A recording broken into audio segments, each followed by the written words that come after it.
আমরা এই মুহূর্তে পার্ক স্ট্রিটে একটা ভীষণ বড় রেস্টুরেন্টে রয়েছি, যেখানে আমরা অর্ডার করেছিলাম মাটন স্টেক। আমাদেরকে দিয়ে দেওয়া হলো বিফ স্টেক। স্বাভাবিকভাবে বলা হয়নি এটা কি, অর্ডার প্লেটে রেখে চলে গেছে। আমরা ভাবছি এটা মাটন স্টেক, আমরা খেয়ে নিলাম। দেন আরও একটা এসে দিয়ে গেল, বলছে এটা মাটন স্টেক। আপনারা দুটো দিয়েছেন, বিফ অ্যান্ড মাটন, বাট আমরা একটাই দিয়েছিলাম। আমরা এতক্ষণ যেটা খেলাম সেটা বিফ খেলাম। এই যে আপনাকে আমি মাটন বলেছিলাম, আপনি বিফটা কি কানে কিভাবে শুনলেন? আপনি বিফ, আমরা খেয়েও নিলাম। আপনি ভুল করলেন, মানে আপনি জানেন আমি ব্রাহ্মণ, আমি মাটন খেলাম, এটা মানে বিফ মাটন বলে বিফ খাইয়ে দিলেন। আপনি কি আপনার কি রিলিজিয়ন কি আপনার? হিন্দু না মুসলিম? আপনি মুসলিম, আপনি শুয়োর খাওয়াই জোর করে খেয়ে নেবেন আপনি তাহলে? আসসালামু আলাইকুম, আমি শামিরুল। খাবারের অর্ডারে ভুল হতেই পারে, কিন্তু সেই ভুলটাকে কাজে লাগিয়ে যারা বাংলায় দাঙ্গার আগুন লাগাতে চায় তাদের মুখোশটা আজ খুলব।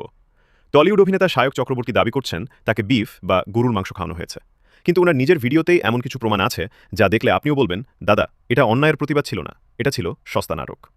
শায়কবাবু, আপনি নিজেকে সাচ্চা ব্রাহ্মণ দাবি করেন, খুব ভালো কথা, কিন্তু আপনি খেতে গেলেন কোথায়? পার্ক স্ট্রিটের অলিপাবে? বাচ্চাও জানে অলিপাব কিসের জন্য বিখ্যাত। ওখানে সস্তায় মদ আর বিফ স্টেক পাওয়া যায়, ওটাই ওদের মেইন মেনু। একজন নিষ্ঠাবান ব্রাহ্মণ হয়ে আপনি জেনে শুনে এমন জায়গায় কেন ঢুকলেন যেখানে গরু আর খাসি একই কিচেনে রান্না হয়? এটা তো মদদের দোকানে গিয়ে গঙ্গাজন খোঁজার মতো বোকামি হলো। এবার শুনুন সবচেয়ে বড় হাস্যকর লজিক। শায়কবাবু ভিডিওতে নিজের মুখেই বলছেন অর্ডার এলো, আমরা খেয়েও নিলাম, তারপর জানলাম এটা বিফ। ভাই, আমি সহজ প্রশ্ন করছি, আমরা যারা মাংস খাই তারা এক লোকমা মুখে দিলেই বুঝি কোনটা খাসি আর কোনটা গরু। দুটোর স্বাদ, গন্ধ আর হাড় সম্পূর্ণ আলাদা। আপনার জিভ কি তখন ছুটিতে ছিল? পুরো প্লেট চেটেপুটে গিলে ফেলার পর আপনার মনে হলো হায় হায় ধর্ম গেল, নাকি পেট ভরার পর মনে হলো এবার একটু ভিডিও করে ভাইরাল হই? কিছু মানুষ সোশ্যাল মিডিয়ায় লাফাচ্ছেন এই বলে যে মুসলিমরা ইচ্ছে করে হিন্দুকে গরু খাইয়ে দিয়েছে। ভাই, একটু মাথা খাটান। অলিপাব কোনো রাজনৈতিক পার্টি অফিস নয়, ওটা একটা ব্যবসার জায়গা। কোনো ব্যবসায়ী কি চাইবে কাস্টমারের ধর্মে আঘাত দিয়ে নিজের দোকানে তালা ঝোলাতে? ভিডিওতে ওই বয়স্ক ওয়েটারকে দেখেছেন? ভয়ে কাচুমাচু হয়ে বারবার হাত জোর করে ক্ষমা চাইছিল। যে ইচ্ছে করে শয়তানি করে তার চোখে ভয় থাকে না। এটা পরিষ্কার একটা ভুল বা গাফিলতি, কিন্তু কোনো ষড়যন্ত্র নয়। শায়কবাবুর আসল উদ্দেশ্য কী ছিল জানেন? বিচার পাওয়া নয়, আগুন লাগানো। যদি বিচার চাইতেন তবে ম্যানেজারের সরি শুনে শান্ত হতেন বা কনজিউমার কোর্টে যেতেন, কিন্তু উনি তা না করে ক্যামেরা অন করে ওই ওয়েটারকে জিজ্ঞেস করছেন, তুই হিন্দু না মুসলিম? তোকে শুয়োর খাওয়ালে তুই খাবি?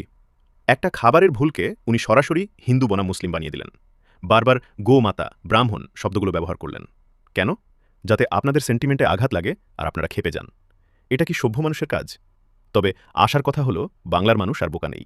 আমি স্যালুট জানাই সেই সব সচেতন হিন্দু ভাইদের যারা শায়কবাবুর এই সস্তা নাটকে পা দেননি, যারা প্রশ্ন তুলেছেন, দাদা খাওয়ার সময় কি স্বাদ বোঝেননি? ধন্যবাদ আপনাদের। অন্যায়ের প্রতিবাদ লজিক দিয়ে করতে হয়, অন্ধ আবেগ দিয়ে নয়। সবাইকে বলি, খাবারের প্লেটে ধর্ম খুঁজবেন না, আর নিজের টিআরপির জন্য সমাজটাকে ভাঙবেন না। ভিডিওটি শেয়ার করে এই ভণ্ডামির জবাব দিন। দেখা হচ্ছে পরের ভিডিওতে। খোদা হাফেজ।